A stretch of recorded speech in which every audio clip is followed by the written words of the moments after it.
Splice that.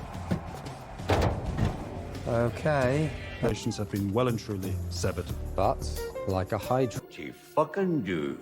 Aye.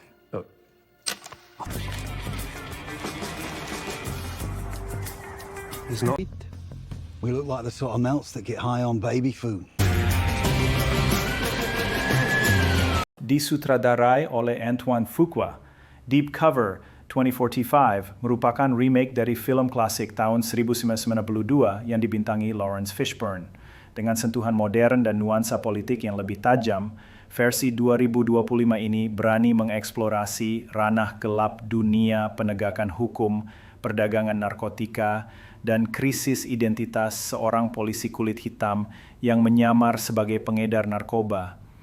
Film ini bukan hanya tentang kejar-kejaran atau aksi tembak-menembak, tapi tentang dilema moral, identitas, dan bagaimana batas antara benar dan salah menjadi kabur ketika hukum dikendalikan oleh kekuasaan.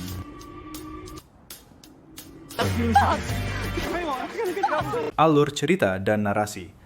Deep Cover mengisahkan Marcus Hill diperankan dengan intens oleh Jonathan Majors, seorang polisi muda berbakat yang direkrut oleh agen DEA untuk menyusup ke jaringan narkoba di Los Angeles.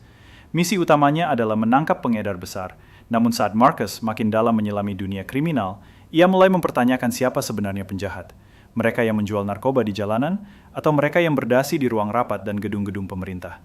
Penulisan naskah oleh Joe Robert Cole memperkuat kompleksitas karakter utama, menghadirkan narasi yang kaya akan konflik internal. Alih-alih menampilkan tokoh polisi sebagai pahlawan satu dimensi, Marcus digambarkan sebagai pribadi yang rapuh, ragu, dan pada akhirnya tercerabut dari nilai-nilai awal yang membentuknya.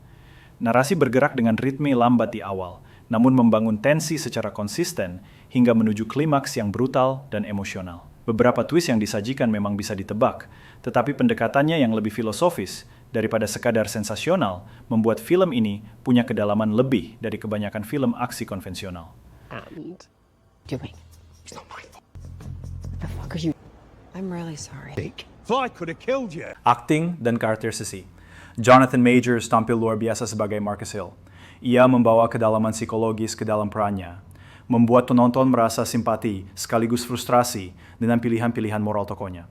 Setiap lirikan mata, setiap gerakan tubuhnya menggambarkan pergulatan batin seorang pria yang tersesat dalam peran yang ia mainkan terlalu baik. Penampilan pendukung juga tak kalah solid. Giancarlo Esposito sebagai bos narkoba yang karismatik namun kejam memberikan warna yang menarik. Zazie Beetz sebagai aktivis dan jurnalis investigatif yang membantu Marcus membawa perspektif sosial yang kritis terhadap sistem hukum yang bias ras dan kelas. Namun sayangnya beberapa karakter pendukung terasa kurang tergarap, terutama dari pihak penegak hukum.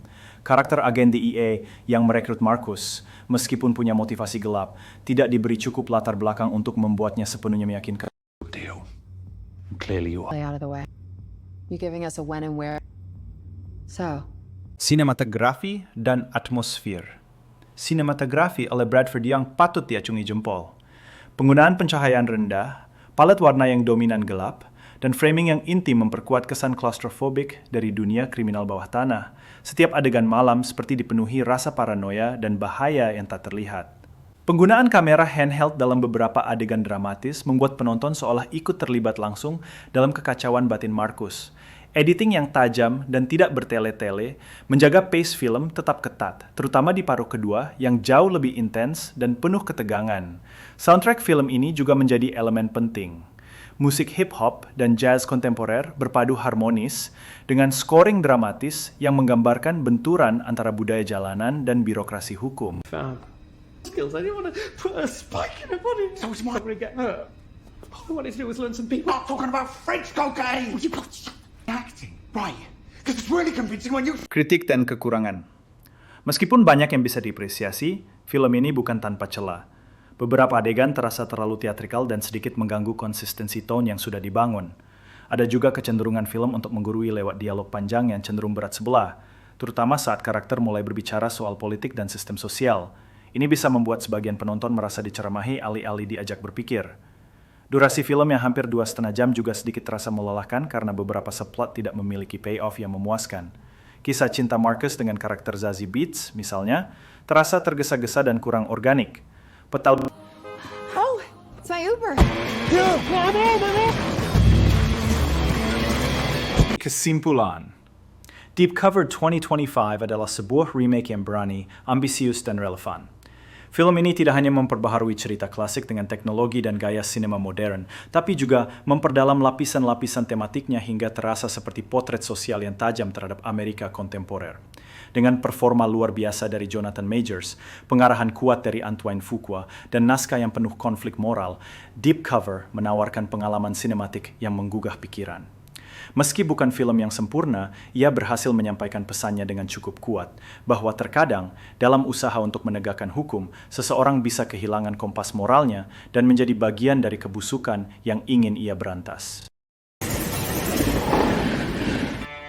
We just need to. Ugly forehead!